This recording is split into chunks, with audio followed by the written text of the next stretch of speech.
নমস্কার বন্ধুরা, মিষ্টু রান্নাঘরে তোমাদের স্বাগত জানিয়ে শুরু করছি আমার আজকের রেসিপি। আমার আজকের রেসিপি হলো ভাপা পিঠে। এই পিঠে আমি কিভাবে বানাই তার জন্য তোমরা পুরো ভিডিওটা দেখতে থাকো। এখানে আমি এক বাটি খই নিয়েছি। খইটা এখন আমি মিক্সিতে গুঁড়ো করে নেব। খইটা আমি এমনভাবে গুঁড়ো করে নেব যাতে ছোট ছোট দানা দানা থাকে, প্লেন করে গুঁড়ো করব না। এই খইটা গুঁড়ো করে আমি খই আর নারকেল দিয়ে ভাপা পিঠের জন্য আমি পুর রেডি করব। এই পুরটা আমি কিভাবে রেডি করছি তোমরা দেখতে থাকো। খইয়ের গুঁড়োর উপর আমি এখন নারকেল কোড়ানো দিয়ে দিচ্ছি। তারপর দিয়ে দেব এক বাটি চিনি। মিষ্টিটা তোমরা তোমাদের পছন্দ মতন দিতে পারো। এই বাটিটার মধ্যে আমার মাখা হবে না, এই জন্য আমি একটা বড় জায়গায় ঢেলে নিচ্ছি। এখন আমি সবগুলি একসাথে মেখে নেব। এখানে আমি জল দেব না। নারকেল আর চিনির থেকে জল বের হয়ে খইটা ভিজে যাবে। এভাবে আমি মেখে নেব। আমি পুরটা ততক্ষণ পর্যন্ত মাখবো যতক্ষণ পর্যন্ত চিনিটা না গলে যায়। পুরটা যখন মুঠো করলে ভাঙবে না তখন বুঝে নিতে হবে যে পুরটা রেডি হয়ে গেছে। এখন আমি পুরটা বাটিতে নিয়ে নেব।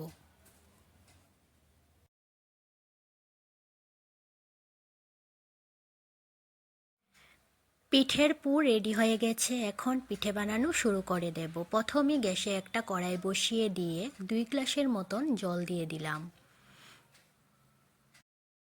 তারপর দিয়ে দিলাম 1 চামচ লবণ আর 1 চামচ চিনি।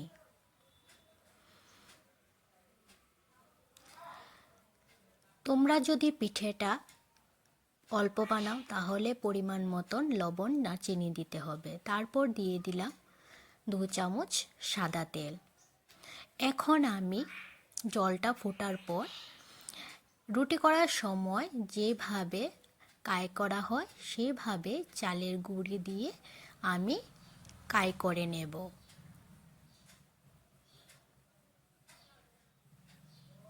রুটি করার সময় যেভাবে আটা কাই করা হয় সেভাবে আমি চালের গুঁড়িটারও কাই করে নিয়েছি। এখন আমি এই চালের গুঁড়ি কাইটাকে থালায় নিয়ে নেব। চালের গুঁড়োর কাইটা থালায় নেওয়া হয়েছে। এখন আমি এই কাইটা গরম গরম হাত দিয়ে মেখে নেব। মেখে একটা ডো বানিয়ে নেব। এই চালের আটার কাইটা গরম গরম মাখতে হবে। মাখার সময় যদি জলের প্রয়োজন হয় তখন জলও দেয়া যেতে পারে। কাইটা এমনভাবে করতে হবে যাতে নরম হয়, শক্ত হলে পিঠে ফেটে যাবে।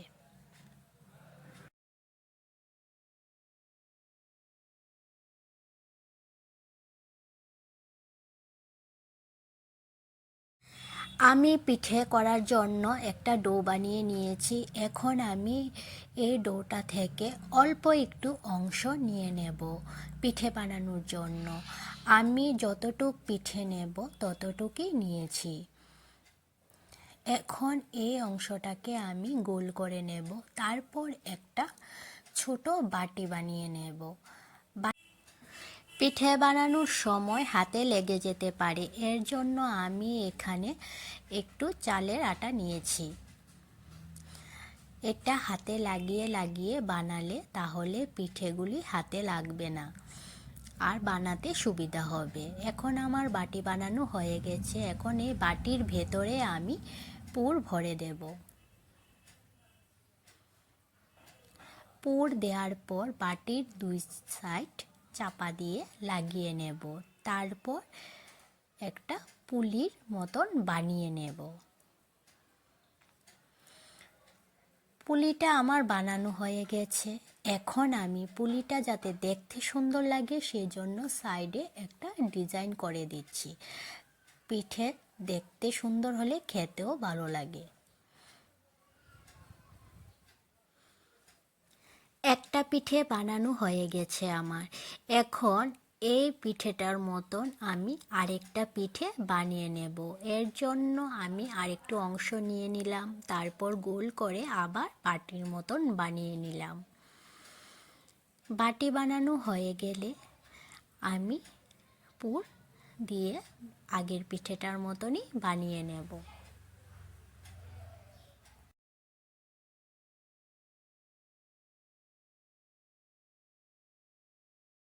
আগের পিঠেটার মতন আমি এই পিঠেটাও একই রকমভাবে বানিয়ে নেব। আগের পিঠের মধ্যে আমি ডিজাইনটা একরকম দিয়েছি, এই পিঠের মধ্যে আমি ডিজাইনটা একটু অন্য রকমের দেব।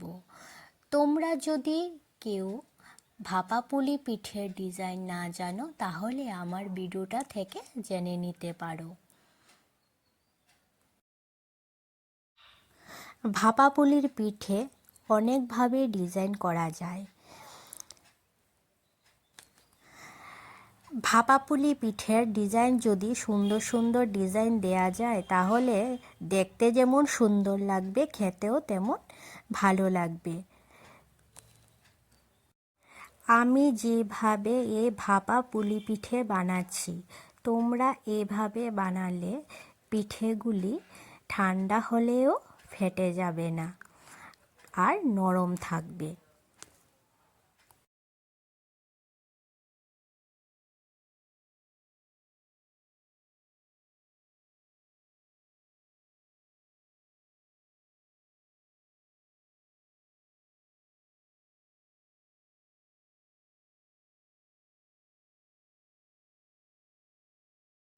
আমি সবগুলি পিঠে একই রকমভাবে হাত দিয়ে বানিয়ে নিয়েছি। এই রকম করে আমি 5টে পিঠে হাত দিয়ে বানিয়ে নিয়েছি।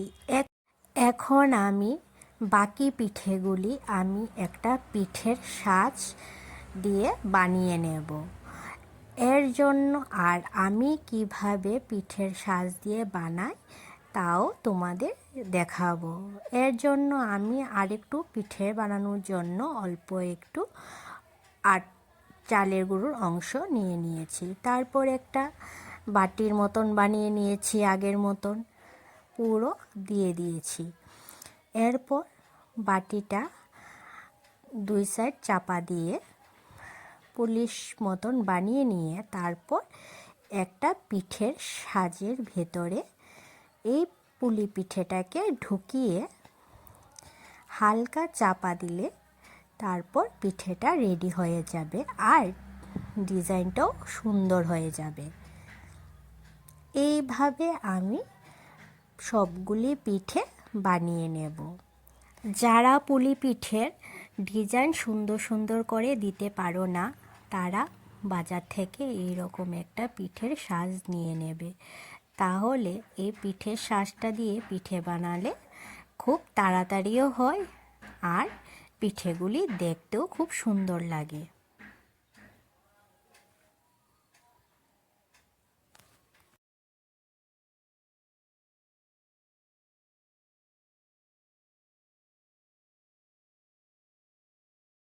কিছু পিঠে আমি হাত দিয়ে বানিয়ে নিয়েছি আর কিছু পিঠে আমি পিঠের সাজ দিয়ে বানিয়ে নিয়েছি তাড়াতাড়ি হওয়ার জন্য। সবগুলি পিঠে আমার বানানো হয়ে গেছে। এখন আমি গ্যাসে একটা কড়াই বসিয়ে দিয়েছি, দিয়ে দিলাম 3-4 গ্লাসের মতন জল। তারপর জলটা যখন ফুটে এসেছে তখন আমি এর উপরে একটা চালনি দিয়ে দিলাম। চালনিটা দেওয়ার পর তারপর সবগুলি পিঠে আমি দিয়ে দেব। পিঠেগুলি এমনভাবে দিতে হবে যাতে একটার সঙ্গে একটা না লাগে। সবগুলি পিঠে দেওয়া হয়ে গেছে। এখন আমি 10-15 মিনিটের জন্য ঢাকা দিয়ে দিলাম। 5-10 মিনিট হয়ে গেছে। এখন আমি ঢাকাটা তুলে নেব। পিঠেগুলি আমার ভাপানো হয়ে গেছে, এখন আমি পিঠেগুলি নামিয়ে নিয়েছি।